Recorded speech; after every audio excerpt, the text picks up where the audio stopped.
Rumah Sakit Punten di Kota Batu, betul Ustaz ya? Yeah. Alhamdulillah. Baik, Pak Dr. Trianto Saudin, insya Allah selama 45 menit ke depan ya, kita akan sama-sama berbincang mengenai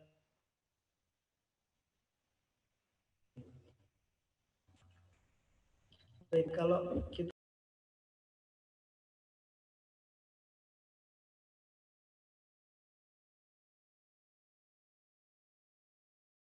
prosedur yang sejatinya memiliki beberapa kriteria dari WHO begitu. Namun pemerintah kita nampaknya sudah akan mengambil kebijakan ini di samping berbagai macam kajian yang dilakukan. Tapi ala kulli hal bagi masyarakat umum ya, ketika ini sudah diambil kebijakan, maka mau tidak mau mereka harus menerima begitu. Kritisi mungkin akan tetap diangkat di tengah-tengah masyarakat, namun mau tidak mau mereka harus menghadapi kondisi ini. Nah, ke depan insya Allah di malam hari ini, di kajian malam hari ini, kami mohon pencerahan dari dokter selaku tenaga kesehatan ya garis depan di masa pandemi ini untuk memberikan kiat-kiat seputar menghadapi new normal ini. Baik, kepada dokter insya Allah kami berikan waktu sekitar 20 menit ya untuk memberikan pemaparannya, dan nanti kita akan melanjutkan dengan tanya jawab dari para viewer atau para pemirsa yang kemudian ingin berdiskusi dengan dokter. Baik, kepada dokter kami persilakan 20 menit ke depan. Baik, terima kasih. Bismillahirrahmanirrahim. Assalamualaikum warahmatullahi wabarakatuh. Alhamdulillahirrahmanirrahim. Waalaikumsalam. Alhamdulillah, segala puja dan puji syukur kehadirat Allah SWT yang mana sampai malam hari ini masih memberikan kesehatan, kekuatan kepada kita semua, sehingga masih diberi kesempatan untuk hadir dan bertatap muka walaupun melewati media yang sekarang ini lagi disiarkan.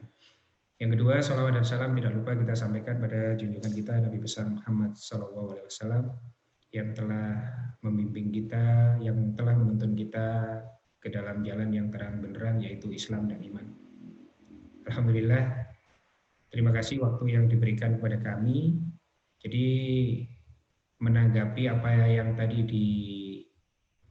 ditanyakan oleh Ustadz Setiadi, bahwa memang pemerintah telah mengambil keputusan bahwa new normal sudah mulai dilakukan di negara kita. Padahal yang kita tahu untuk daerah kita sendiri saja, daerah Batu, Malang Raya ini, angka pasien yang terjangkit oleh virus corona positif itu masih cukup tinggi. Di Kota Batu pertambahan setiap hari juga masih ada. Di daerah Jawa Timur ini teman-teman kami tenaga kesehatan banyak sekali yang kemarin harus sampai syahid meninggalkan kita. Jadi ada beberapa rekan dokter, rekan bidan, karena kami tenaga kesehatan ini terdampak langsung. Jadi kamilah yang ada di garda terdepan, mau tidak mau harus merawat pasien yang terkena COVID, walaupun ada sebagian orang yang menyatakan bahwa itu adalah konspirasi. Jadi kalau kita ngomong ini konspirasi, kenapa teman-teman kami harus meninggal? Jadi karena yang meninggal tenaga kesehatan ini lumayan cukup banyak, sehingga kami tenaga kesehatan ini, saya membahas perspektif dari segi kesehatan dulu, Tan.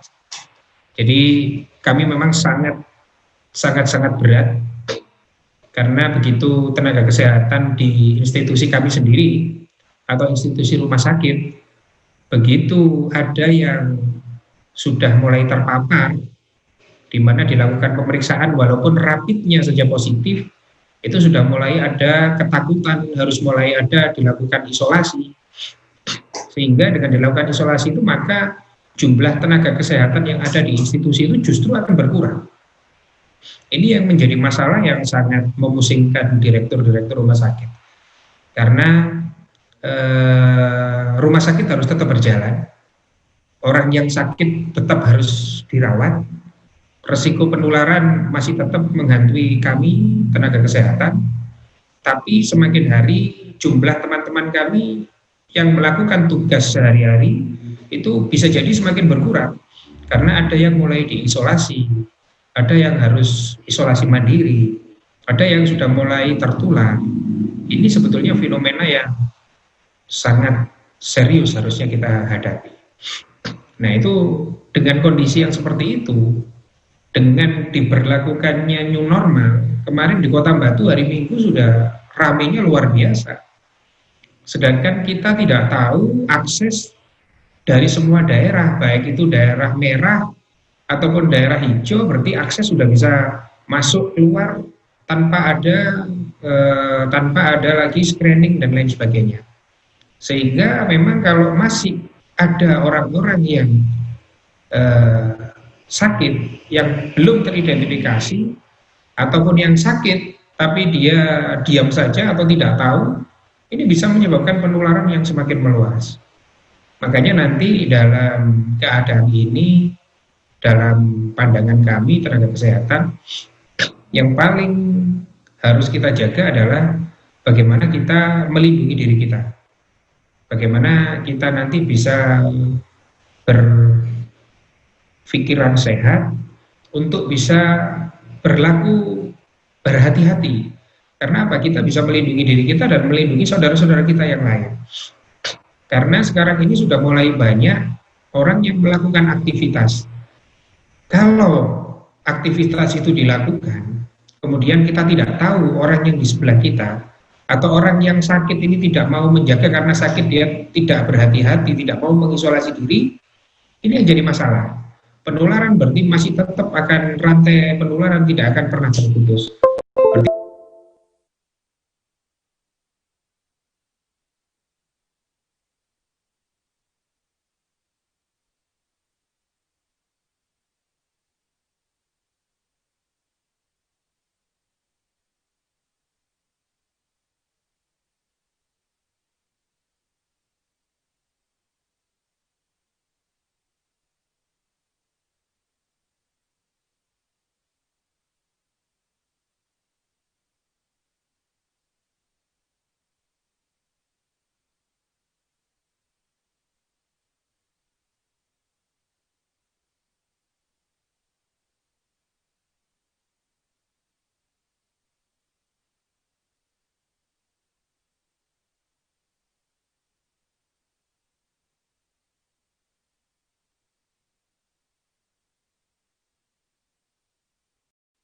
Siapa tetangga kita, siapa saudara kita yang tertular, sehingga resiko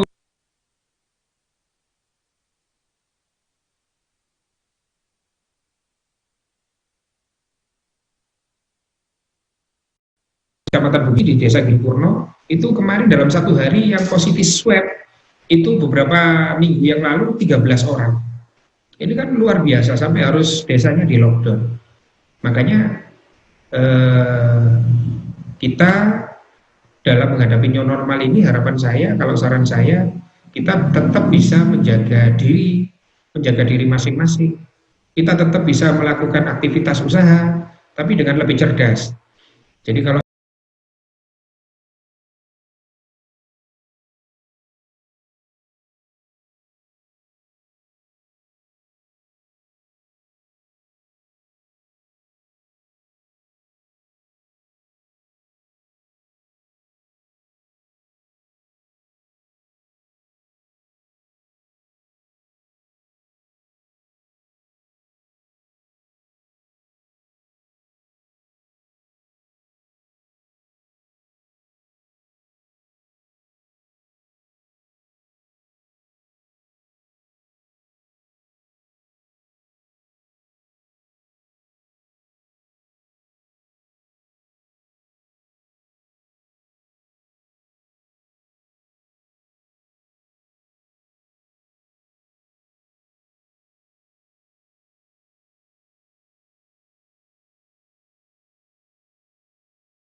new normal.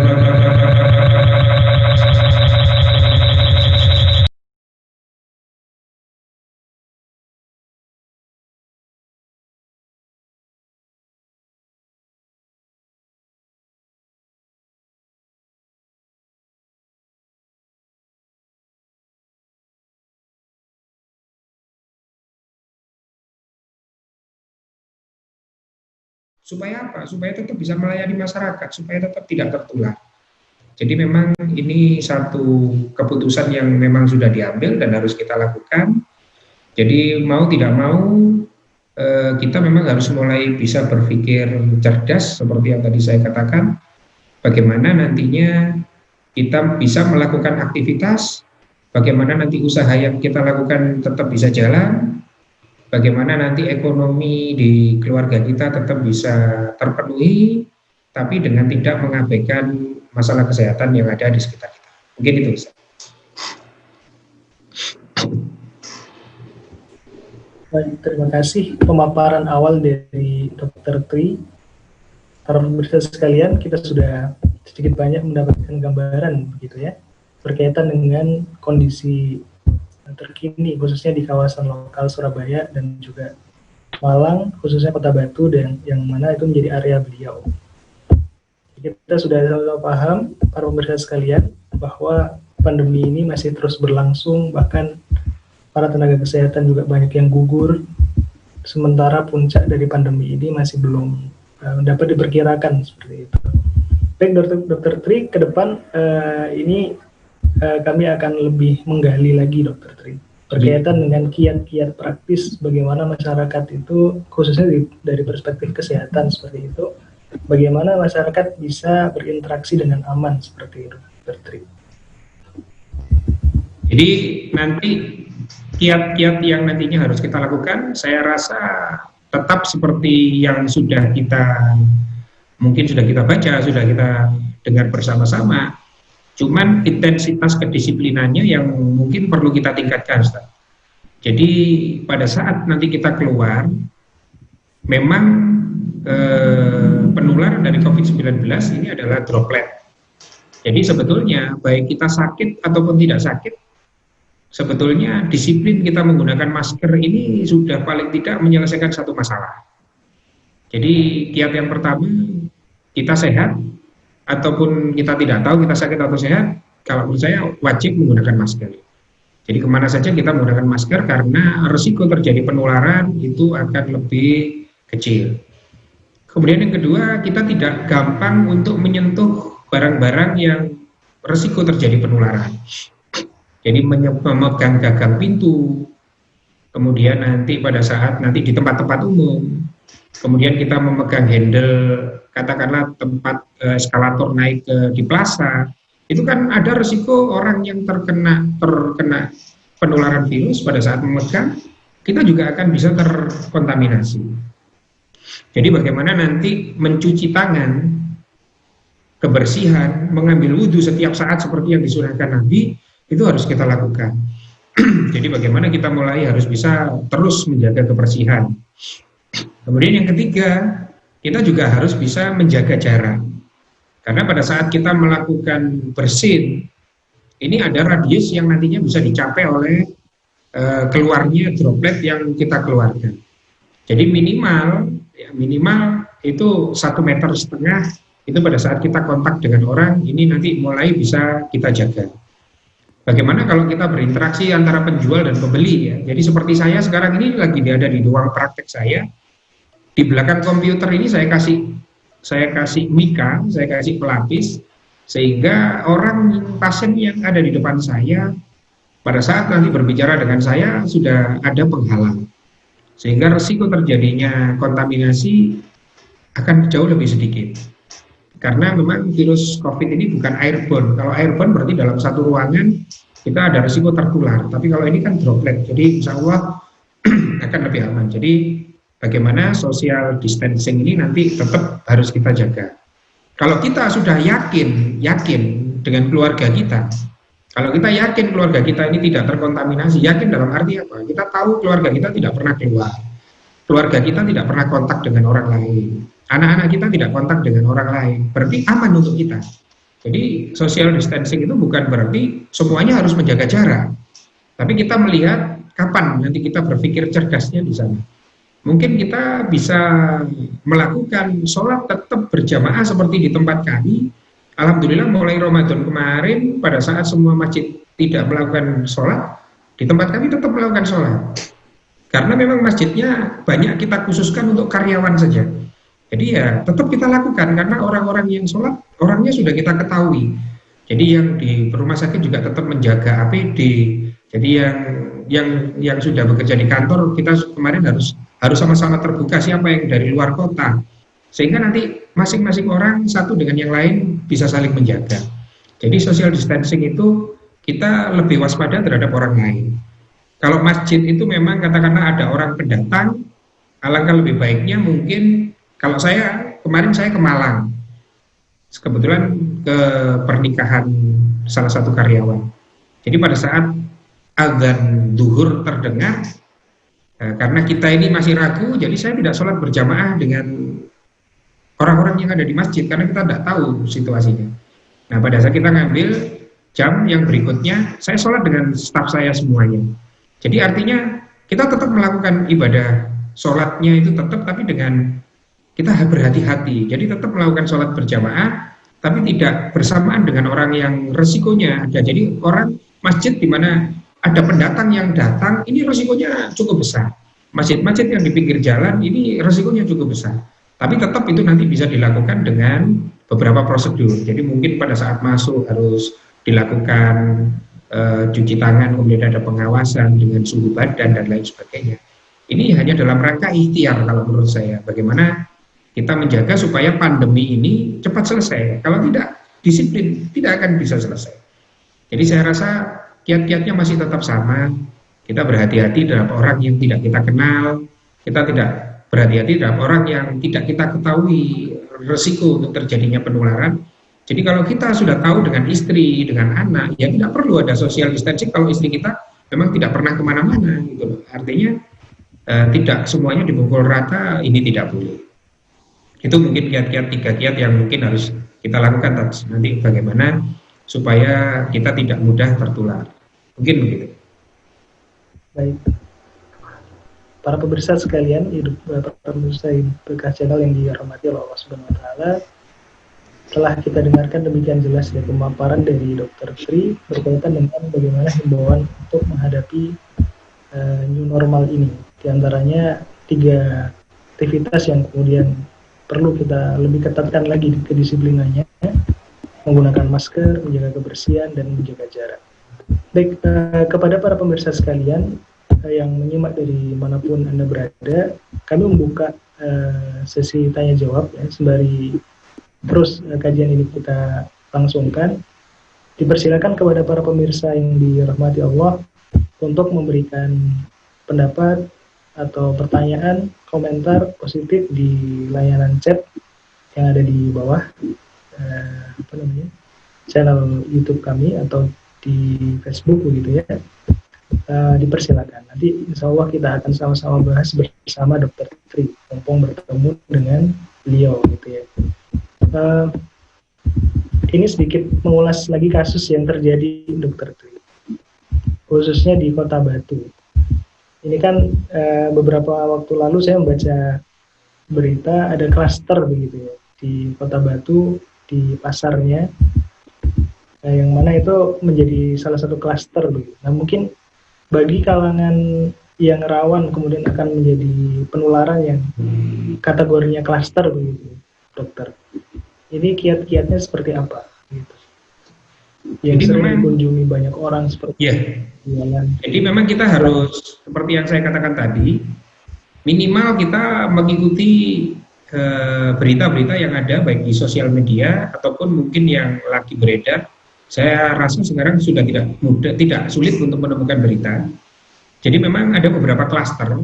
Klaster ini berarti kalau kategori berarti memang tempat yang potensial untuk menjadikan penularan virus corona ini atau wabah COVID-19 ini akan semakin cepat tersebar. Jadi memang Pasar Batu kemarin langsung banyak disebut sebagai klaster karena memang ada beberapa orang yang bekerja di pasar itu ternyata swabnya positif. Kemudian di Desa Giripurno yang seperti yang saya bilang itu hampir ada dalam satu hari kemarin ada 13 yang positif. Jadi kan memang ada banyak dalam satu hari bisa banyak yang positif. Ini sudah mulai reda. Jadi kalau ada yang seperti itu, kenapa? Berarti kita harus mencari sumbernya awalnya dari mana. Nah, ternyata kemarin bisa jadi orang yang tertular ini, satu orang tertular. Ini pada saat dia pada saat orang yang sakit atau yang membawa virus corona, begitu dia bicara dengan orang, pada saat dia bersin, ini bisa menularkan ke orang di sekitarnya, bisa ke 80 orang. Nah ini yang akhirnya bisa tertular semuanya. Makanya tadi saya sampaikan, walaupun tempatnya ini klaster, maka kita harus cerdas. Pertama, kalau bisa hindari. Ya, jadi hindari aja. Buat apa kita ke sana? Sekarang ini kita belanja online sudah bisa. Jadi kita telepon, kita beli, jadi tidak perlu harus hadir lagi ke sana. Istri saya, untuk rumah sakit saya saja, rumah sakit itu kita sudah menggunakan jasa pihak ketiga. Jadi kami beli ini, nanti akan diantar ke rumah sakit. Sekarang buat apa? Jadi kita bagi-bagi rezeki lah. Nanti untuk teman-teman kan ada orang yang belanja itu kan berarti dia punya istri, punya anak. Berarti dia nanti harus menghidupi anak, makanya kita maksimalkan pihak ketiga. Kemudian nanti orang yang pihak ketiga ini tinggal menjaga bagaimana nanti protokol kesehatannya. Pada saat nanti beli, berarti social distancingnya harus tetap terjaga. Jadi sebetulnya walaupun di tempat klaster, apakah tidak boleh dikunjungi? Boleh. Buktinya tenaga kesehatan di tempat-tempat yang resiko, tetap kita masuk. Tapi dengan APD yang bagus. Dengan APD, karena kita langsung bersentuhan dengan pasien, maka kita pakai APD level 3, pakai APD yang sangat lengkap. Tapi kalau kita di pasar, kalau kita tidak tahu, ya bagaimana kita tetap pakai masker. Kemudian kita bawa hand sanitizer. Kita tidak mudah untuk menyentuh. Jadi kita tidak perlu, kalau ketemu dengan teman, sementara ini salamannya mungkin tidak perlu harus bersentuhan. Atau kalau terpaksa salaman, pakai hand sanitizer. Jadi bagaimana nanti kita mengelola diri kita, pada saat kita beli, ini ibu saya berjualan, sampai sekarang kalau menerima uangnya itu dibersihkan sama alkohol. Jadi uangnya sampai dibersihkan gitu. Jadi ini kan upaya ya. Jadi upaya yang bisa kita lakukan supaya nanti kita tidak tertular. Ibu saya kalau jualan itu pakai handscoon, pakai sarung tangan gitu. Jadi sarung tangan dibersihkan uangnya. Ini usianya sudah 64 tahun Ibu. Lahir tahun 54. Jadi jualan bahan bangunan, jadi masih tetap bisa. Beliau tidak melayani pembeli lagi. Yang melayani pembeli ada kaca pembatasnya. Yang melayani resep nota sudah karyawannya. Jadi hanya menerima uang saja sambil mengawasi. Jadi kita harus mulai pandai, Ustaz. Bagaimana nanti kita perlakuan kita ke tempat yang kalau memang terpaksa harus dilakukan, ekonomi tetap harus jalan mungkin ya. Kalau sekarang ini karena dibuka new normal, orang jualan sudah mulai harus jualan. Itu sudah memang karena sudah keputusan pemerintah, ya berarti kita memang harus, kalau memang harus jalan-jalan, karena orang sudah begitu dibuka merasa, orang ini sekarang dibuka ini merasa seolah-olah COVID sudah tidak ada gitu. Dan itu salah gitu. COVID ini masih banyak gitu. Resiko-resiko yang terjadi masih sangat besar. Bukan berarti COVID ini sudah selesai, belum selesai. Jadi belum selesai, selama masih ada yang sakit dan masih ada yang positif, berarti ada resiko terjadi penularan. Siapa? Orang yang ketemu kontak sebelumnya. Atau orang yang mengunjungi kalau semuanya waktu itu belum diisolasi. Jadi ada resiko, masih ada resiko. Selama mata rantainya belum terputus, maka belum bisa. Makanya kita berarti harus betul-betul cerdas bagaimana nanti kita ini pada saat nanti melakukan aktivitas, kita melindungi diri kita dan melindungi orang lain. Dengan cara seperti tadi. Jadi kita harus mulai. Jadi kalau kita datang ke Pasar Batu bagaimana? Tidak masalah.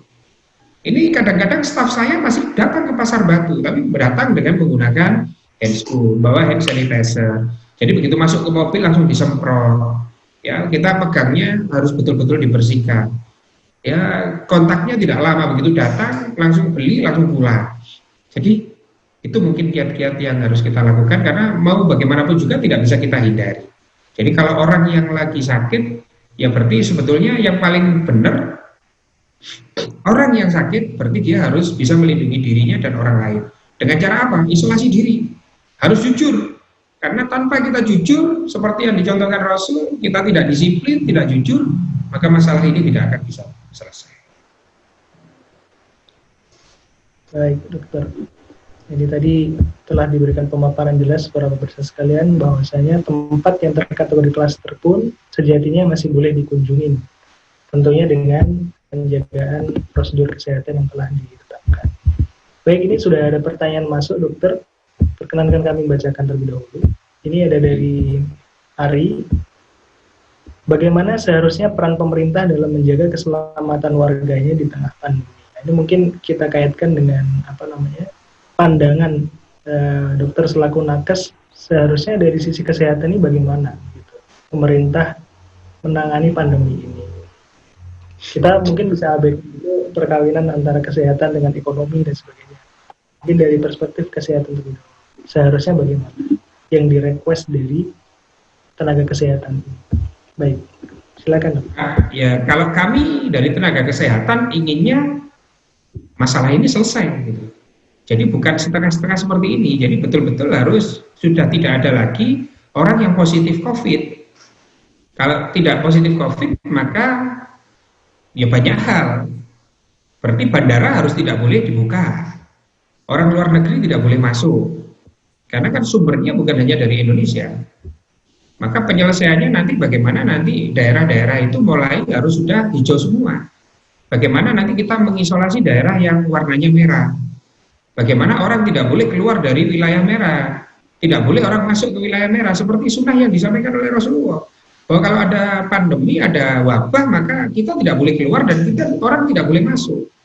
Jadi harusnya masalah ini harusnya selesai. Pandangan kami ya. Jadi harusnya masalah ini selesai. Kalau kita mau disiplin, semua orang mau disiplin. Orang yang dari luar negeri tidak boleh masuk. Orang yang dari dalam tidak boleh keluar, orang yang dari daerah yang sakit betul-betul diisolasi. Semua komponen yang ada ini nanti diberdayakan, mungkin butuh waktu hanya 1 bulan, masalah ini mungkin insya Allah selesai. Cuman nanti berarti masyarakat kebutuhan hidupnya selama 1 bulan harus tercukupi. Nah ini kan kami memang itu bukan kewenangan kami di sana. Jadi harusnya kalau pandangan saya, ya kalau selaku saya pribadi, saya tidak bisa mewakili teman-teman kesehatan, ini hanya pandangan saya, harusnya memang ada action yang betul-betul secara terpadu dari semua komponen bangsa, itu bagaimana wabah ini harus selesai. Caranya bagaimana ya? Tidak boleh ada yang positif lagi. Bagaimana kami orang-orang seperti saudara-saudara kita mau sholat, mengharapkan pengen sholat Jumat berjamaah saja tidak bisa, tapi ternyata mohon maaf ada orang yang masih dari luar negeri bisa masuk ke Indonesia, ada orang yang masih bebas keluar masuk di Indonesia tanpa ada karantina seandainya. Padahal kalau sekarang kita di scan sekarang ternyata kita negatif, PCR-nya katakanlah rapidnya negatif, itu belum tentu, bisa jadi memang masih belum gitu loh. Bisa jadi nanti setelah beberapa hari baru positif. Jadi artinya kalau menurut saya memang harusnya kita harus betul-betul yang diperintahkan Nabi itu satu-satunya cara ya harus lockdown. Lockdown baik diri sendiri ataupun sosial. Jadi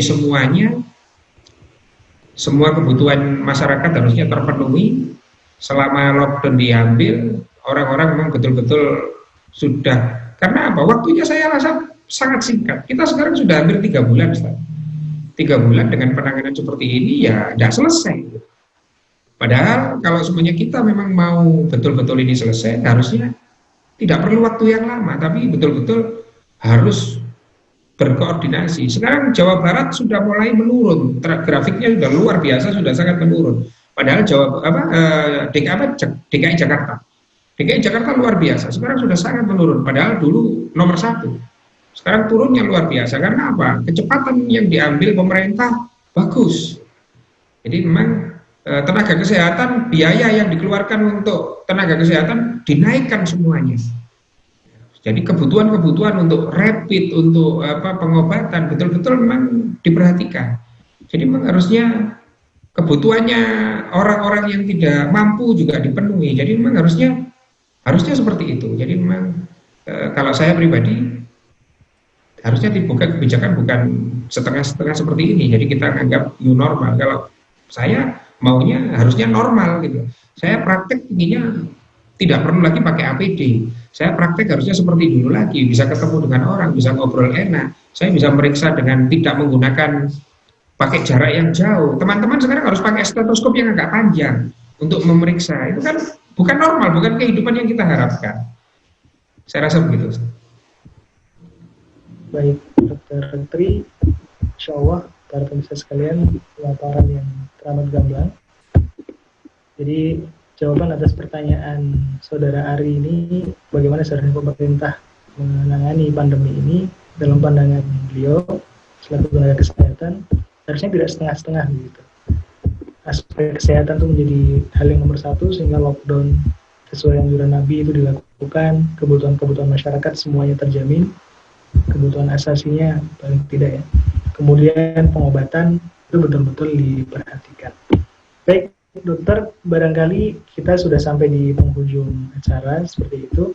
Barangkali ada beberapa closing statement dari Dr. Tri untuk diambil manfaatnya oleh masyarakat maupun siapapun yang menyaksikan. Barangkali ada juga pengambil kebijakan, barangkali ada juga para pengusaha, para ekonom. Barangkali bisa diberikan closing statement ya, Dr. Tri. Kita tidak perlu menyesali kondisi COVID yang sekarang ini lagi terjadi ya. Jadi insya Allah ini sunatullah, Allah sudah mengatur semuanya seperti ini. Sekarang bagaimana kita melakukan sesuai yang dituntunkan Nabi saja, yang dituntunkan oleh Rasulullah. Berarti sekarang ini dengan kemajuan digital, kemajuan ini kita masih bisa bekerja di rumah. Bagaimana nanti kita mulai menggunakan naluri kita sebagai seorang yang memang harus mulai menggali kemampuan diri kita, bagaimana tetap kita bisa bertahan di sini. Jadi seorang muslim, insya Allah saya yakin nanti begitu kita memahami ini, insya Allah cobaan ini akan terasa ringan. Karena bagaimanapun juga hal ini sudah terjadi, jadi bagaimana nanti ekonomi muslim, ekonomi umat Islam, yang sudah tidak berdasarkan hutang lagi harapan saya, yang berat sekarang ini adalah orang-orang yang berusaha dengan hutang. Pengusaha-pengusaha yang hutangnya luar biasa, ini akan terdampak. Makanya pengambilan keputusan pemerintah, saya tidak mau berbicara di situ, pasti akan ada indikasi arahnya ke sana gitu. Kalau kita memang betul-betul, ya mas, bisnis kita memang sudah tidak lagi bergantung dengan hutang, kita sudah tidak lagi harus membayar bunga. Kondisi seperti ini pasti tidak perlu mem-PHK karyawan.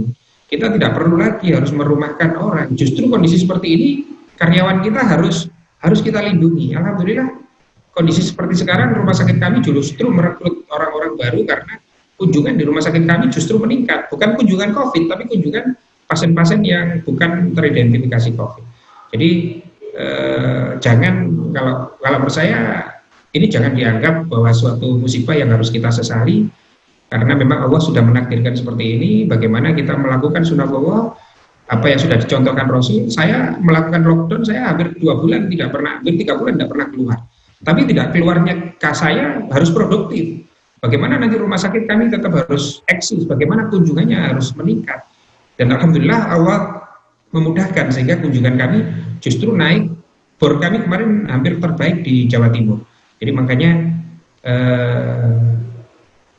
kondisi yang ada jangan dianggap sebagai sesuatu yang harus disesali atau musibah yang memang seperti apa ya. Kita harus tetap optimis, kita harus tetap melihat ke depan, kita harus yakin anak kita harus tetap makan, istri kita harus tetap makan, kemudian karyawan-karyawan kita juga harus tetap makan, sehingga keputusan-keputusan yang kita ambil tetap berpijak pada yang sudah disesuaikan dengan Al-Quran dan Hadis, dan kita memang tetap bisa berusaha dengan baik. Saya kira itu, Ustaz. Baik, terima kasih banyak Dr. Tri atas pemaparan yang begitu jelas, begitu gamblang ya dari Dr. Tri. Insya Allah dapat dipahami dengan baik oleh kami dan juga para pemirsa yang menyaksikan. Kami sekali lagi sampaikan jazakumullahu khairan katsiran kepada Dr. Tri. Selamat bertugas kembali, Dokter. Semoga Allah berikan keselamatan, keberkahan dalam musibah dan juga dalam usaha, Dokter. Baik, para pemirsa sekalian yang dirahmati Allah Subhanahu wa taala, sebelum kami menutup kajian malam rubrik kesehatan malam hari ini, kami informasikan bahwasanya pada esok hari, hari Sabtu tanggal 20 Juni 2020, di jam yang sama, insya Allah di jam setengah 8 hingga setengah 9, kita akan kembali melaksanakan kajian malam dengan tema yang sangat hangat insya Allah, yaitu rasisme Amerika, dunia butuh Islam, yang akan disampaikan oleh Ustadz Ahmad Agus selaku pengasuh Majelis Taklim Safinatun Najah Kota Batu. Sebagaimana kajian malam di malam hari ini, insya Allah akan dilangsungkan live ya, di YouTube maupun di Facebook Hidup Berkah channel. Baik, para pemirsa rahimakumullah yang dirahmati Allah Subhanahu wa taala, kita tutup kajian malam rubrik kesehatan malam hari ini dengan sama-sama membaca bacaan alhamdulillahirabbil alamin, astagfirullah, astagfirullah, astagfirullah, dan doa kafarat. Subhanakallahumma wa bihamdika asyhadu an la ilaha illa anta astaghfiruka. Hidup Berkah channel, gaya hidup ala Nabi. Wassalamualaikum warahmatullahi wabarakatuh. Waalaikumsalam warahmatullahi wabarakatuh.